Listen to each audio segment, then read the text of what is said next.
एक दिन राजा विक्रमादित्य शिकार खेलते खेलते एक ऊंचे पहाड़ पर आ गए।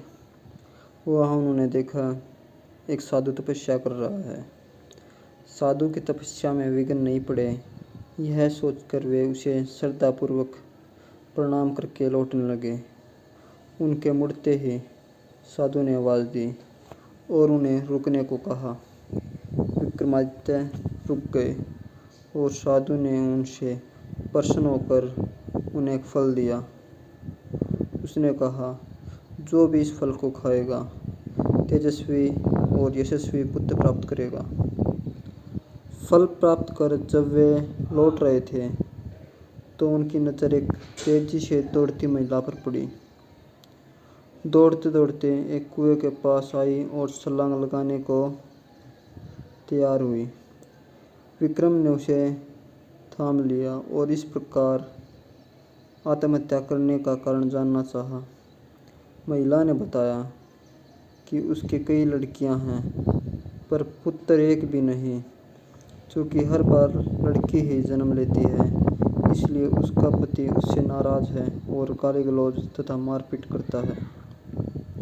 वह इस दुर्दशा से तंग होकर आत्महत्या करने जा रही थी।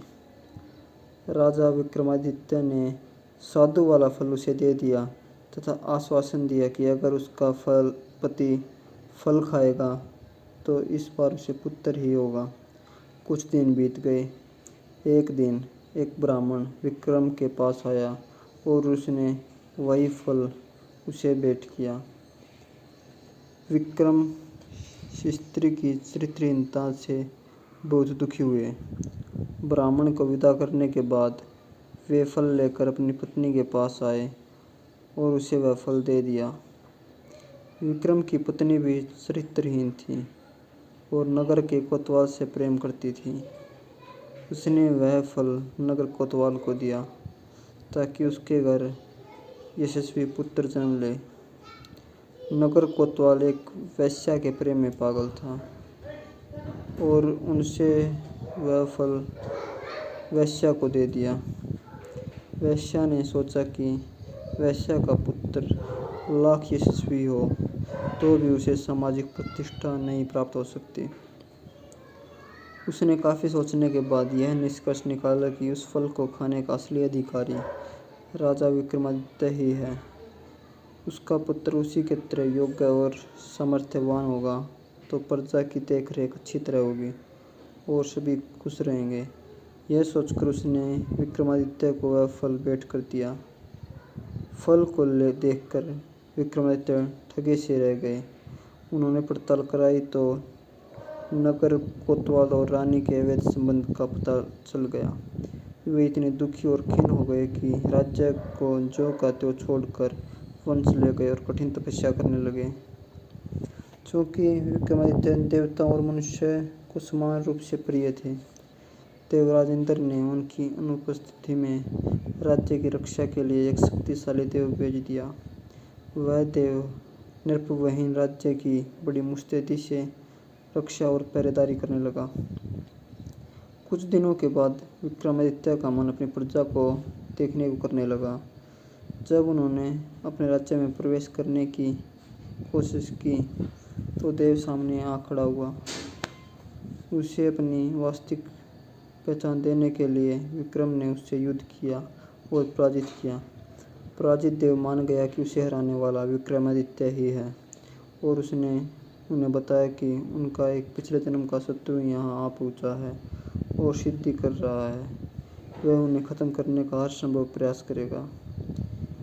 यदि विक्रम ने उसका वध कर दिया तो लंबे समय तक वे निर्विघ्न राज्य करेंगे। योगी के बारे में सब कुछ बताकर उस देव ने राजा से अनुमति ली और चला गया। विक्रम की चरित्रहीन पत्नी तब तक ग्लानि से विष खाकर मर चुकी थी। विक्रम ने अपना राजपाट संभाल लिया और राज्य का सभी काम सुचारुपूर्वक चलने लगा। कुछ दिनों के बाद उनके दरबार में वह योगी आ पहुंचा। उसने विक्रम को एक ऐसा फल दिया जिसे काटने पर एक कीमती लाल निकला। पारितोषिक के बदले उसने विक्रम से उनकी सहायता की कामना की।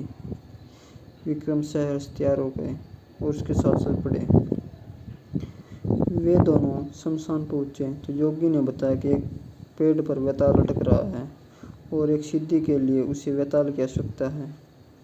उसने विक्रम से अनुरोध किया कि वे वेताल को उतार कर उसके पास लाएं।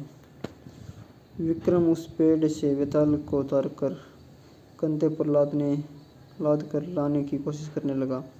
वेताल बार बार उनकी असावधानी का फायदा उठाकर उड़ जाता और पेड़ पर लटक जाता। ऐसा 24 बार हुआ। हर बार वेताल रास्ते में विक्रम को एक कहानी सुनाता। 25वीं बार वेताल ने विक्रम को बताया कि जिस योगी ने उसे लाने भेजा है वह दुष्ट और धोखेबाज है। उसकी तांत्रिक सिद्धि की आज समाप्ति है तथा आज वह विक्रम की बलि दे देगा। जब विक्रम देवी के सामने सिर झुकाएगा, राजा की बलि से ही उसकी सिद्धि पूरी हो सकती है। विक्रम को तुरंत इंद्र के देव की चेतावनी याद आई। उन्होंने वेताल को धन्यवाद दिया और उसे लाद कर योगी के पास आए। योगी उसे देखकर अत्यंत हर्षित हुआ और विक्रम से देवी के चरणों में सिर झुकाने को कहा। विक्रम ने योगी को सिर झुकाने की विधि बतलाने को कहा। यूं ही योगी ने अपना सिर देवी के चरणों में झुकाया कि विक्रम ने तलवार से उसकी गर्दन काट दी। देवी बलि पाकर प्रसन्न हुई और उन्होंने विक्रम को 2 वेताल सेवक दिए। उन्होंने कहा कि वे स्मरण करते ही विक्रम की सेवा में उपस्थित हो जाएंगे। विक्रम देवी का आशीर्वाद पाकर अत्यंत आनंदपूर्वक वापस महल लौटे।